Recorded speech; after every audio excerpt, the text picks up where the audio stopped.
नमस्कार विद्यार्थी मित्रांनो, मी विशाल बागडी स्वागत करतो आपलं आत्मबल फाउंडेशन या आमच्या ऑनलाईन एज्युकेशनल प्लॅटफॉर्मवर.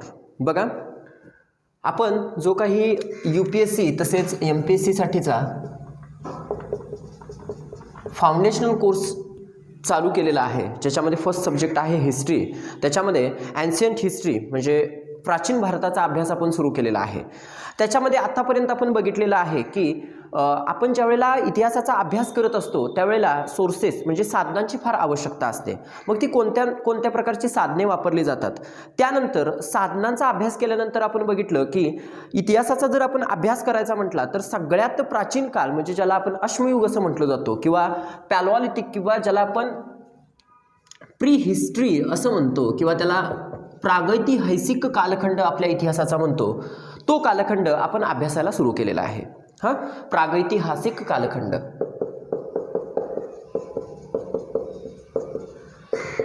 आता आपण त्यामध्ये प्रागैतिहासिक कालखंडामध्ये सुद्धा बऱ्याच गोष्टी बघितलेल्या आहेत की इंटरकनेक्शन कशा पद्धतीचं आहे, काय कनेक्शन आहे त्याच्याबरोबरचं एकमेकाबरोबरचं, ह्या बऱ्याच काही गोष्टी आपण ह्या माध्यमातून बघण्याचा प्रयत्न केलेला आहे.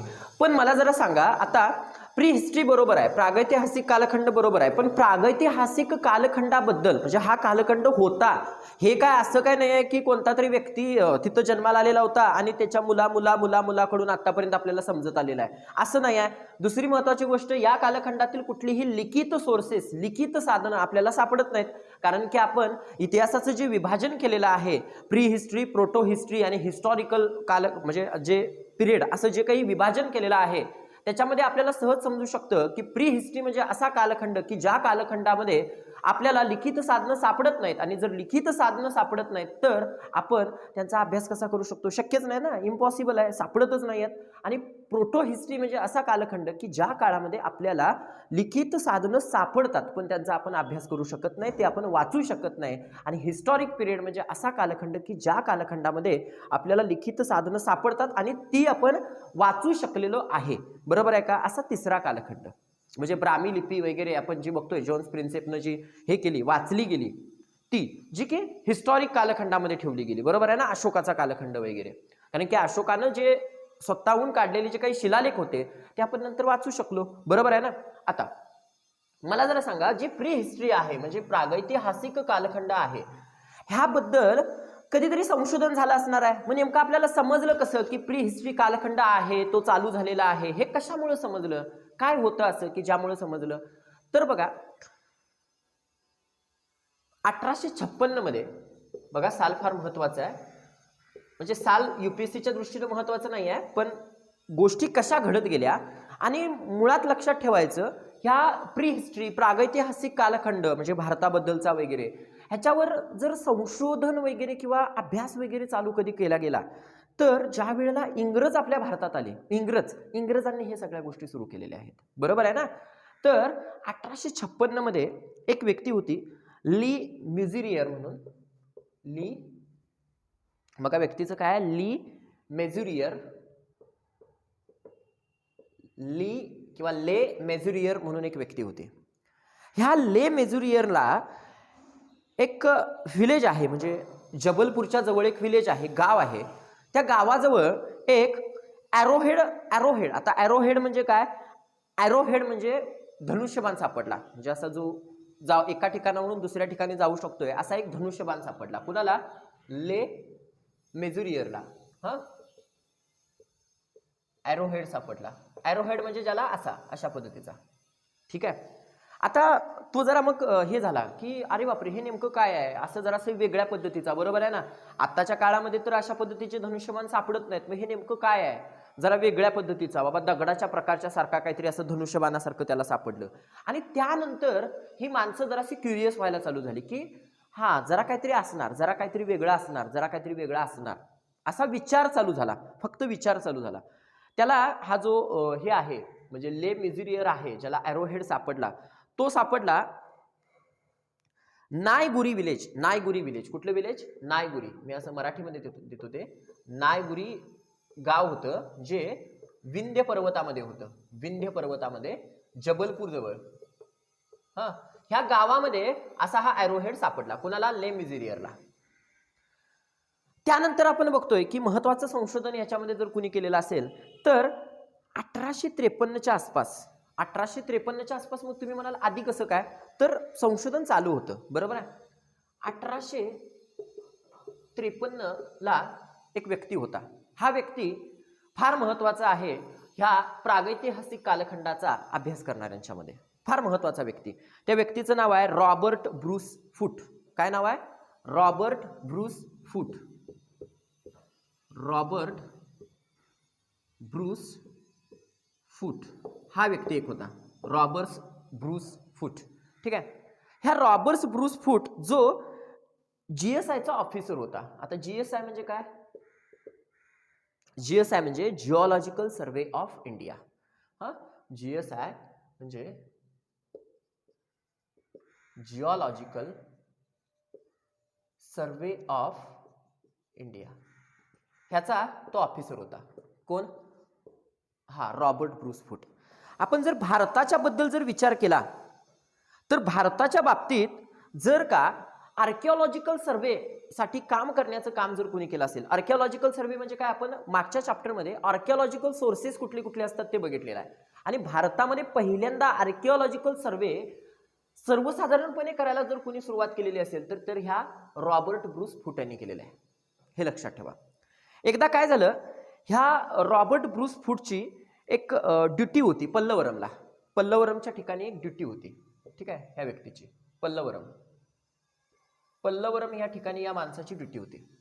आणि ज्या वेळेला पल्लवरम या ठिकाणी ज्या वेळेला त्याची ड्युटी होती त्यावेळी त्याला काही स्टोन टूल्स सापडली. स्टोन टूल्स म्हणजे स्टोनची टूल्स म्हणजे दगडाची काही हत्यारं सापडली. आणि ती जी दगडाची हत्यारं आहेत तेच जी होतं त्याला सापडलेलं ते होतं हँडॅक्स. हँडॅक्स म्हणजे काय? हातकुराड सापडली त्याला. आणि लक्षात ठेवा, ऍक्च्युली मग अभ्यासाला काय झाली, सुरुवात चालू झाली. ज्या वेळेला ह्या रॉबर्ट ब्रूस फूटला हँडॅक्स हे सापडलेलं होतं. त्यानंतर आता एक लक्षात ठेवा, जे हातकुराड सापडलेली होती ती हातकुराड मुळात ज्या दगडापासून बनलेली होती त्या दगडाचा प्रकार आहे क्वार्टजाइट. कुठला? क्वार्टजाइट. ठीक आहे, क्वार्टजाइट ह्या प्रकारचा तो दगड होता. लक्षात आलं? ह्या प्रकारचा दगड होता जो त्याला पल्लवरम रॉबर्ट ब्रूस फूटला सापडलेला आहे, ज्यानं जो की ऑफिसर होता जिओलॉजिकल सर्वे ऑफ इंडियाचा, ज्यानं पहिल्यांदा भारतामध्ये की असं काहीतरी सर्वे करायला पाहिजे, आर्किओलॉजिकल सोर्सेस वापरायला पाहिजे, असं पहिल्यांदा ह्यांचा अभ्यास जर करायला कोणी सुरुवात केलेली असेल तर ती रॉबर्ट ब्रूस फूटनं केलेली होती. हे लक्षात ठेवणं गरजेचं आहे. ओके. आणि हा ट्रॅव्हलिंग करत राहायचा, अभ्यास करत राहायचा, ट्रॅव्हलिंग करत राहायचा. मग काय झालं पुढं जरासं बघा. 1856च्या आसपास किंवा 1856 नाही 1873 साल महत्वाचं नाही आहे, कुठेही साल इथं महत्वाचं नाही आहे, फक्त आपल्याला एक रेफरन्ससाठी साल दिलेली आहेत. ओके. 1873च्या आसपास काय झालं, एक ठिकाण आहे शिवालिक हिल्स. कुठलं? शिवालिक हिल्स. ठीक आहे, शिवालिक हिल्स. शिवालिक हिल्स हे ठिकाण आहे जिथं आपण असं म्हणू शकतो भारतामध्ये किंवा सर्वसाधारणपणे ह्युमन इव्हॉल्युशनची सुरुवात झाली. इथून असं म्हणतो की ह्युमन इव्हॉल्व्ह व्हात म्हणजे इथनं सुरुवात झाली असं आपण म्हणूया. का? काहीतरी माणसाचे तिथं पुरावे सापडलेले असणार आहेत. कुठं? शिवालिक हिल्स मध्ये माणसाचे पुरावे इथं पहिल्यांदा सापडले. बरोबर आहे का? हातकुराड पहिल्यांदा पल्लवरम ह्या ठिकाणी सापडली. कुणाला सापडली? रॉबर्ट ब्रूस फूटला सापडली. आणि तिथनं पुढे हळूहळू अभ्यास करत गेल्यानंतर ज्या शिवालिक हिल्स होत्या त्या शिवालिक हिल्सच्या तिथं ह्युमन फॉसिल्स आपल्याला सापडायला चालू झाले. म्हणजे बघा, हळूहळू जसा स्टडी होईल तसं तसं काय होत जाणार आहे, आपल्याला ते उलगडत जाणार आहे. लक्षात आलं ना? म्हणजे त्या काळी माणूस, आता हँडॅक्स आहे म्हणजे माणूस तर कुठेतरी आहे, पण इथं सापडलेलं ते नाही. लक्षात आलं? शिवालिक हिल्स मध्ये काय सापडलं? ह्युमन फॉसिल्स सापडलं. ह्युमन फॉसिल्स म्हणजे मानवाची जी हाडं वगैरे असतात ते ह्युमन फॉसिल सापडलं. मग पुढं काय झालं, ते जे फॉसिल्स सापडलेले आहेत म्हणजे ती असं म्हणतो ना, ते फॉसिल्स म्हणजे समजते ना, फॉसिल्स म्हणजे समजा मला पुरलं तर ते हाडांचं जे राहणार ना सांगाडा ते आपण असं सर्वसाधारणपणे म्हणूया फॉसिल्स. तर एक फिमेल आणि मेल असे 2 फॉसिल सापडले तिथं. कुठं? शिवालिक हिल्स, जिथं ह्युमन इव्हॉल्युशन भारताच्या बाबतीत चालू झालं असं आपण म्हणूया. म्हणजे प्री हिस्ट्रीमध्ये पहिल्यांदा तिथं ते हे सापडलं. ठीक आहे, 1873 मध्ये. त्यांचं 2 नावं देण्यात आली. एक म्हणजे रामापिथिकस, म्हणजे फिमेलचं आणि मेल 2 सापडले, फिमेल आणि मेल असे 2 जण सापडले. ओके. जे काही फिमेल होती तिचं नाव दिलं रामापिथिकस, आणि जो मेल होता तिचं नाव दिलं शिवापिथिकस. काय दिलं? रामापिथिकस आणि शिवापिथिकस. ठीक आहे. हिचं फिमेलचं नाव दिलं रामापिथिकस, रामापिथिकस, आणि हिचं नाव दिलं मेलचं म्हणजे पुरुष. ठीक आहे, शिवापिथिकस, शिवापिथिकस. लक्षात ठेवा, ह्या 2 गोष्टी फार महत्वाच्या आहेत. ओके. जर का आपण प्री हिस्ट्रीच्या कालखंडाबद्दल विचार करायला गेलो, प्रागैतिहासिक कालखंडाबद्दल विचार करायला गेलो, तर पहिल्यांदा आपल्याला जरा ही सुरुवात जर आपल्या भारतामध्ये कुणी करायला चालू केली की याच्याबद्दल आपल्याला कोणतरी अभ्यास करायला पाहिजे, तर ते 1853 मध्ये ह्या रॉबर्ट ब्रूस फूट यांनीच, जे काही GSI म्हणजे जिओलॉजिकल सर्वे ऑफ इंडियाचे ऑफिसर होते, त्यांनी सुरुवात केलेली आहे. आणि त्यांना पल्लवरम या ठिकाणी हँडॅक सापडलेली होते. आणि पुढे काही काळ गेल्यानंतर मानवाची फॉसिल्स सुद्धा आपल्याला सापडलेली आपण पाहू शकतोय. म्हणजे अशा पद्धतीनं आपण ह्या प्री हिस्ट्रीचा किंवा ह्या प्रागैतिहासिक कालखंडाचा अभ्यास करायला सुरुवात केली. ठीक आहे.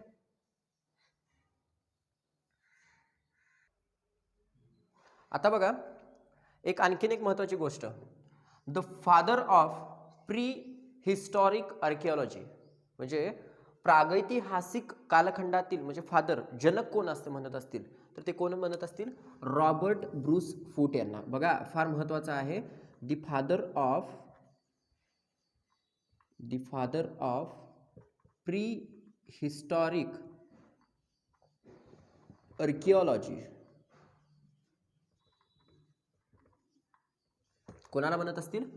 रॉबर्ट ब्रूस फूट यांना. ठीक आहे. आता आपण पुढे बघितलं की हा जो प्री हिस्टॉरिक कालखंड आहे त्यालाच आपण स्टोन एज असं म्हणतो. बरोबर आहे का? का स्टोन एज म्हणतो आपण? कारण की या कालखंडामध्ये आपण दगडाची हत्यारं वापरली म्हणून स्टोन एज म्हणतो. बरोबर आहे.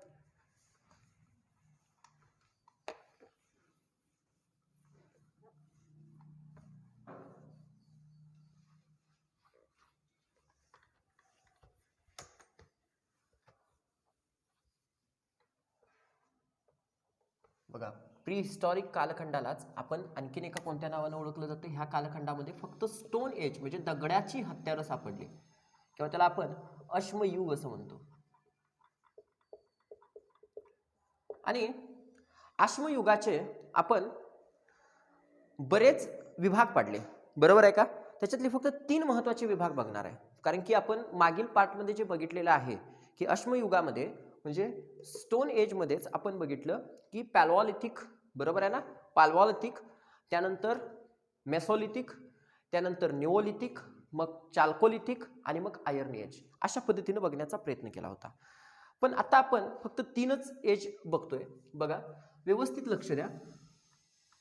जो पहिला कालखंड आहे बघा, अश्मयुगाला कशा पद्धतीने क्लासिफाईड करायचं? एक तर पॅलोलिथिक एज, पॅलोलिथिक एज म्हणजे पुराश्मयुग. हा, त्यानंतर जे आपण बघतोय ते म्हणजे मध्याश्मयुग म्हणजे मेसोलिथिक एज.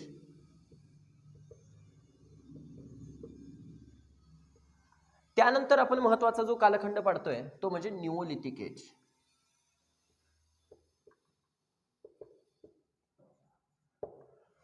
आता बघा, हे का महत्वाचं आहे? हे एवढ्यासाठी महत्वाचं आहे कारण की आपण ह्या पॅलोलिथिक एजचे परत विभाजन करणार आहे.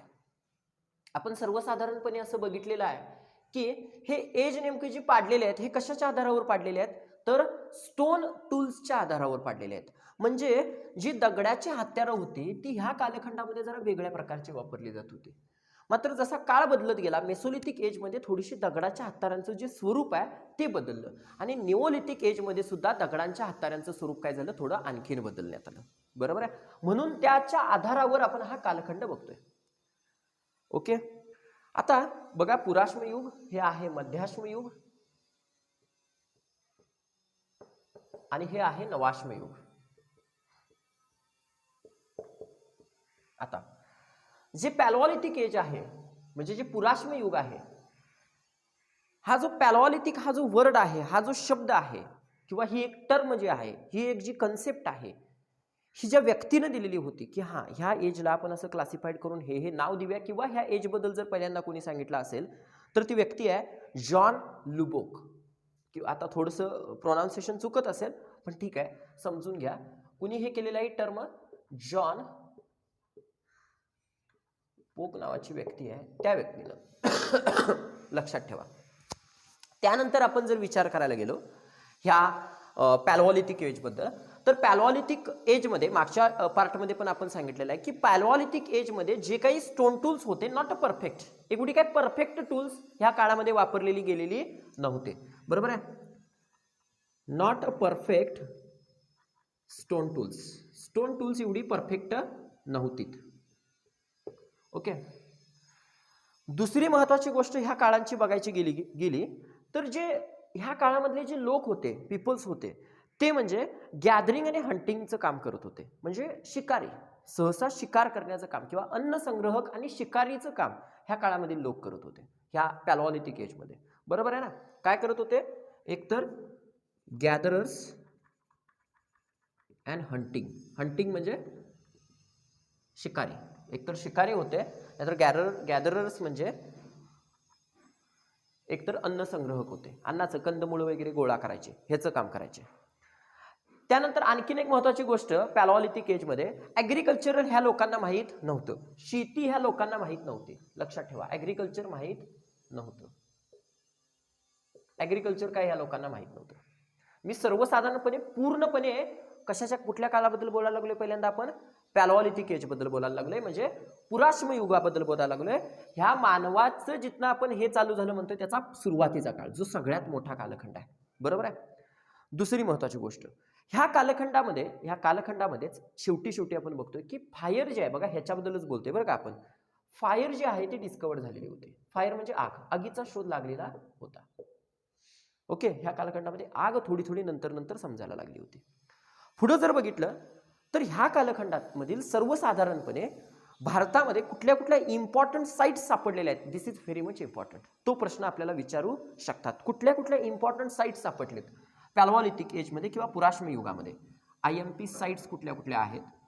तर बघा, IMP साईट्समध्ये पहिली आणि अतिशय महत्वाची साईट जी आहे ती म्हणजे भीमबेटका, मध्य प्रदेश. आता भीमबेटका का महत्वाचं आहे तर आपण ते नंतर बघणार आहे, कारण की भीमबेटका पॅलोलिथिक एजमध्ये पण त्याचं काहीतरी हे सापडतंय, मेसोलिथिक एजमध्ये पण सापडते आणि निओलिथिक एजमध्ये पण सापडते.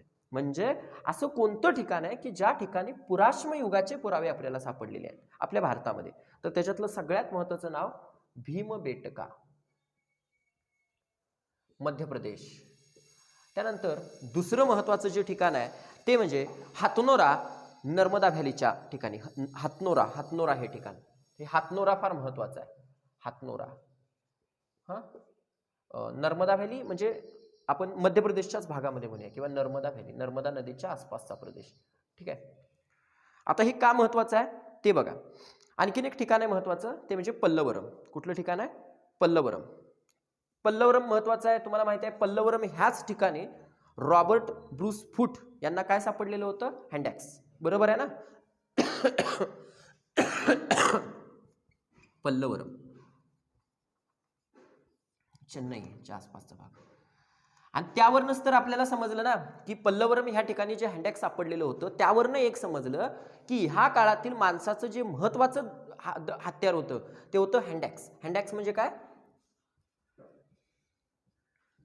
हातकुऱ्हाड.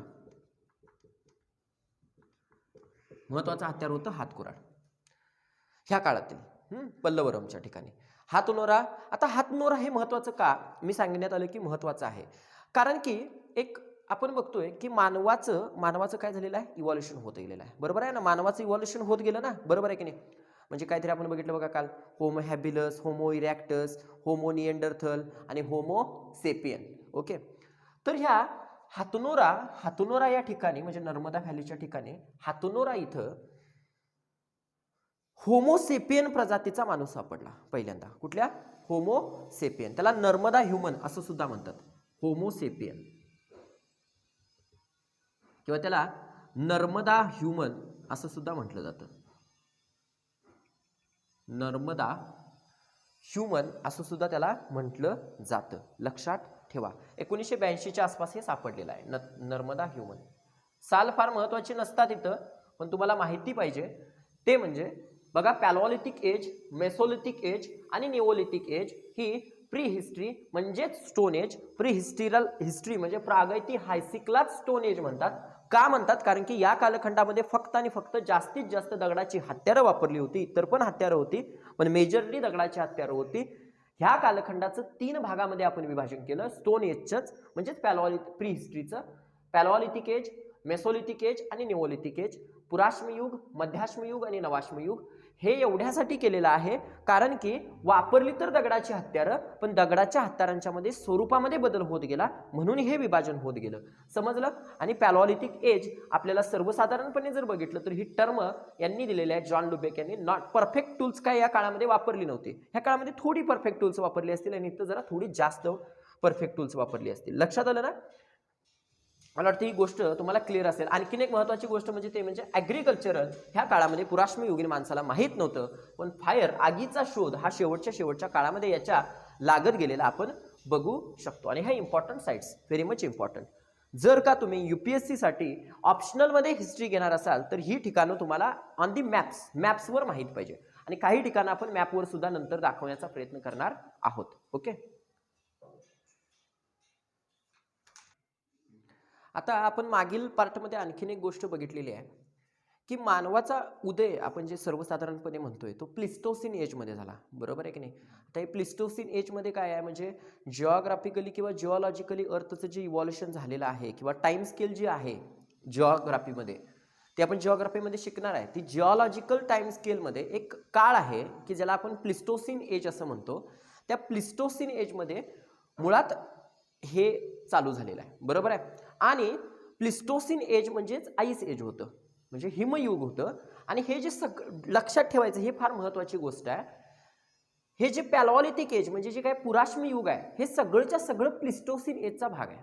म्हणजे आपण बघतोय की माणसाची सुरुवात पहिल्यांदा झाली आणि एवढ्या कितीतरी म्हणजे मागच्या पार्टमध्ये आपण सांगितलेलं की सगळ्यात जास्त काळ आपण पॅलोलिथिक एजमध्ये कन्झ्युम केलाय माणसानं. बरोबर आहे की नाही?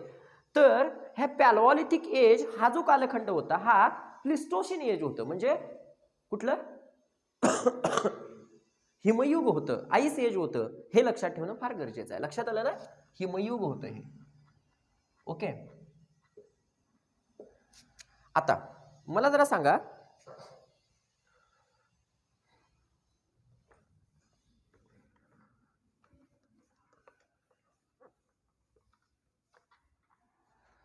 ह्या काळातील जो माणूस आहे तो माणूस सर्वसाधारणपणे टूल्स कसली वापरणार आहे, म्हणजे हत्यारं कसली वापरणार आहे?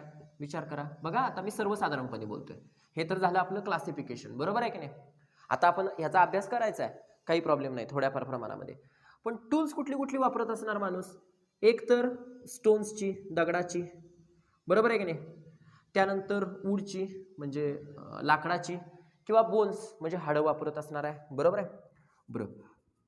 हे जे सगळं वापरत असणार आहे ह्याचा तो वापर कशासाठी करत ह्या हत्यारांचा वापर कशासाठी करत असणार आहे? आपण फक्त बेसिकली ह्या काळाबद्दल बोलूया. आता फक्त ह्या काळाबद्दल बोलूया, स्टोन एज मधल्या सुरुवातीच्या काळाबद्दल. ठीक आहे? ही हत्यारं वापरत असेल, कशासाठी वापरत असेल? एकतर प्राण्यांना मारण्यासाठी. बरोबर आहे? किंवा त्यांची कातडी सोलण्यासाठी. म्हणजे कातडी अंगावर पाहिजे ना, त्यांच्या आत्तासारखी जी घरं आहेत ती त्यांच्याकडे नसणार आहेत, म्हणजे कातडी अंगावर पाहिजे. ती कातडी सोलण्यासाठी वगैरे हत्यारांची गरज लागत असेल त्याला. बरोबर आहे की नाही? अशा बऱ्याच गोष्टीसाठी गरज लागत असेल. किंवा त्याचं मेन काम काय असेल हो, त्या माणसाचं मेन काम काय असेल, मेन फंक्शन, मेन काम काय करत असेल? एकतर फूड गॅदरिंग करत असेल. बरोबर आहे? आणि दुसरं काय करत असेल? हंटिंग करत असेल. फूड गॅदरिंग करत असताना किंवा हंटिंग करत असताना तुम्हाला एक माहित असेल की knowledge is very much important. कशाचं नॉलेज इम्पॉर्टंट आहे? की खरंच बाबा हा प्राणी खाण्यालायक आहे का, हे कळणं पण गरजेचं आहे की नाही? किंवा एखादी वनस्पती किंवा एखादं कंदमूळ ते खरंच खाण्याच्या लायक आहे का, हे बघणं पण गरजेचं आहे ना. म्हणजे बऱ्याच गोष्टींचं नॉलेज पण त्या माणसांना आवश्यक होतं. म्हणजे याचा अर्थ असा आहे की माणसाचा मेंदू थोडाफार प्रमाणामध्ये तरी इव्हॉल्व्ह होता, तसं त्याच्याकडे ह्या गोष्टी येत होत्या. लक्षात ठेवायचं, कारण ह्या बेसिक गोष्टींचं तर नॉलेज असणं गरजेचं आहे. प्लस दुसरी महत्वाची गोष्ट म्हणजे विचार करा आणखीन एक, ह्या काळातील जो माणूस आहे हा, आणि आज आपण धरूया कुठेतरी आपण बरंच पुढे आहे, आपण ह्याच्यामध्ये आणि आपल्यामध्ये एक फरक असणार आहे, तो म्हणजे असा की हा माणूस कुणाला बघा ना, विचार करायचं इव्हॉल्युशन होत गेलं म्हणजे काय हेच महत्वाचं आहे, की हा ह्या काळचा माणूस हा आत्ताच्या माणसापेक्षा कितीतरी फास्टर पळू शकत असणार आहे. त्याशिवाय एवढ्या म्हणजे ह्यांना कसं हे करणार आहे, म्हणजे बरोबर आहे की नाही, हे जे प्राणी आहेत जंगलातले त्यांच्यावर तो जगू शकतोय, बरोबर आहे की नाही, त्यांना मारून जगणार आहे. मग दगडाचे हत्यार आहेत, आजच्यासारख्या बंदुका नाहीत, त्यामुळे फास्ट पळणारा सुद्धा पाहिजे. आता वाघ जर पळू शकत नसला तर हारणारा पकडेल काय, म्हणजे बरोबर आहे की नाही. मग माणूस जर का त्या प्राण्यांना पकडत असेल तर तो कसा असणार आहे, फास्टर पळणारा असणार आहे, बरोबर आहे की नाही. म्हणजे आत्ताच्या माणसापेक्षा त्याची जराशी कपॅसिटी कशी असणार आहे, जास्त असणार आहे. दुसरी महत्वाची गोष्ट, स्ट्रॉंग पण असणार आहे, बरोबर आहे की नाही. ॲनिमल्स, कारण का ॲनिमल्स स्ट्रॉंगर असतातच मेजरली, मग त्यामुळे हा स्ट्रॉंग पण असणार आहे आत्ताच्या माणसापेक्षा, बरोबर आहे की नाही. म्हणजे विचार करा, जशी जशी गरज बदलत गेली तसं तसं त्याच्यामध्ये इव्हॉल्युशन होत गेलं, आणि आपण आज आलो बघा. आपण एवढं नाही फास्ट, आपण जर का आपल्याला फक्त दगडाची हत्यारं दिली आणि ते प्राणी पकडायला सांगितले तर शक्य आहे का, पॉसिबल आहे का, नाही. का नाही, कारण की ह्या माणसा एवढं आपण फास्टर पळू शकत नसणार आहे, किंवा ह्या माणसा एवढं स्ट्रॉंगर आपण नसणार आहे, बरोबर आहे, कारण की एवढ्याच फक्त हत्यारांचा वापर करणं शक्य नाही. दुसरी महत्वाची गोष्ट, ह्या माणसाला जर विचार करायला गेलो आपण, सीझन्स हवामानाचा सुद्धा अंदाज असणं फार गरजेचं आहे, कारण की पावसाळ्यात काय सापडते काय नाही, म्हणजे विचार करा, तो माणसाचा मेंदू माणूस म्हणून वापरत होता ह्या काळातला माणूस, हे लक्षात ठेवणं पण फार गरजेचं आहे, ठीक आहे. किंवा समजा एखाद्या वनस्पतीला तो हे करायला गेला, एखाद्या फळाला खायला गेला, तर ते फळ खायला गेल्यानंतर ते पॉयझनस आहे काय, ते इटिंग म्हणजे इडेबल आहे, म्हणजे ते खाण्यालायक आहे काय पॉयझनस म्हणजे विषारी आहे, हे पण कळणं गरजेचं आहे की नाही त्या माणसाला, ते त्याला कळत होतं, म्हणजे थोडंफार तो नॉलेजेबल होता, बरोबर आहे. ह्या सगळ्यांचं गरजेचं होतं. किंवा आणखीन एक महत्वाची गोष्ट, आता आपल्याला माहिती आहे बघा, आता आंब्याचा सीझन आलाय, आंब्याचा सीझन आलाय की नाही, मग आंब्याचा सीझन आला हे आपल्याला माहिती आहे, याचा अर्थ काय, याचा अर्थ सरळ सरळ असा आहे की ते रायपनिंग सीझन जो असतो, म्हणजे सीझन जो असतो ना ह्याचा, तो पण माहित असणं ह्या प्राण्याला, ह्या माणसाला गरज आहे, ठीक आहे. बरं, रॉबर्ट फूट असं म्हणतात की ह्या काळातला जो माणूस आहे, म्हणजे ह्या पॅलोलिथिक एज मधला जो पुराश्म युगातला जो माणूस आहे, तो सारखा एका ठिकाणावरून दुसऱ्या ठिकाणी जायचा, म्हणजे काय करायचा, move from one place to another place, सारखा मूव्ह करायचा, म्हणजे एका ठिकाणावरून दुसऱ्या ठिकाणी जायचा. बरं, एका ठिकाणावरून दुसऱ्या ठिकाणी जाण्याची कारण काय असतील हो, काय कारण असतील एका ठिकाणी ह्या माणसाला जायची कारण. समजा पहिलं कारण एक असेल, सिंपल बेसिक कारण काय असेल, एक तर त्याला सगळ्यात महत्त्वाची गोष्ट म्हणजे काय, फूड वगैरे जे आहे, अन्न वगैरे आहे, ते एका ठिकाणचं फिनिश झालं, बरोबर आहे की नाही. फूड म्हणजे अन्न एका ठिकाणचं समजा फिनिश झालं, तर त्याला काय करायला पाहिजे, आता दुसऱ्या ठिकाणी जायला पाहिजे, बरोबर आहे की नाही. मग त्यामुळे तो मूव्ह व्हायचा, हे पहिलं कारण, बेसिक कारण, बरोबर आहे ना. किंवा दुसरं बेसिक कारण काय असू शकतं की बघा, त्याला ग्रास असतील किंवा गवत वगैरे असेल, हे एका ठिकाणचं संपलं म्हणा, किंवा ते त्याला पाहिजे, त्याला गरजेचं आहे म्हणा, तर तो दुसऱ्या ठिकाणी जाईल, बरोबर आहे की नाही. किंवा आणखीन महत्वाचं कारण काय, आता समजा ह्या ठिकाणी एका सीझनलाच एक वेगळी फळं येतात, एका सीझन नंतर ती बंद होतात, आणि मग दुसऱ्या सीझन म्हणजे दुसऱ्या ठिकाणी ती वेगळी फळं येतात, निर्माण होतात, तर तो काय करणार, ह्या सीझनला ही फळं, त्याला सीझनचं नॉलेज माहिती आहे, बाबा आता पावसाळा संपला, इथं काही फळं येत नाहीत, मग तो काय करणार आहे, मूव्ह होणार आहे, ह्या इकडे जाणार आहे, बरोबर आहे की नाही. बरं, आणखीन काय बेसिक कारणं असू शकतात, हां त्याचं कोणतरी मित्र असतील, इकडं मित्र असतील, मग इकडनं इथं काय करायला जात असेल, तो त्यांना भेटायला जात असेल, म्हणजे बरीच कारणं आहेत की ती माणसं एका ठिकाणावरून दुसऱ्या ठिकाणी काय करत होती, मूव्ह करत होते, बरोबर आहे. आता सर्वसाधारणपणे आपण जर विचार केला तर ह्या काळातील माणसानं जे महत्वाचं जे टूल्स वापरले ती स्टोन वापरला, बरोबर आहे की नाही, स्टोन्स वापरला, दगड वापरले. आता दगडाची हत्यारं तयार करायच्या दोन महत्वाच्या टेक्निक्स आहेत, हत्यारं दगडाची तयार करण्याच्या कुठल्या महत्वाच्या टेक्निक्स आहेत, महत्वाच्या दोन. एक म्हणजे स्टोन ऑन स्टोन, लक्षात ठेवा, हत्यारं तयार करायची टेक्निक स्टोन ऑन स्टोन असा, बरोबर आहे का, स्टोन ऑन स्टोन म्हणजे दगडावर दगड. आणि दुसरा म्हणजे प्रेशर फ्लिकिंग, हे लक्षात ठेवायचं. कुठली दुसरी टेक्निक कुठली, प्रेशर फ्लिकिंग, प्रेशर फ्लिकिंग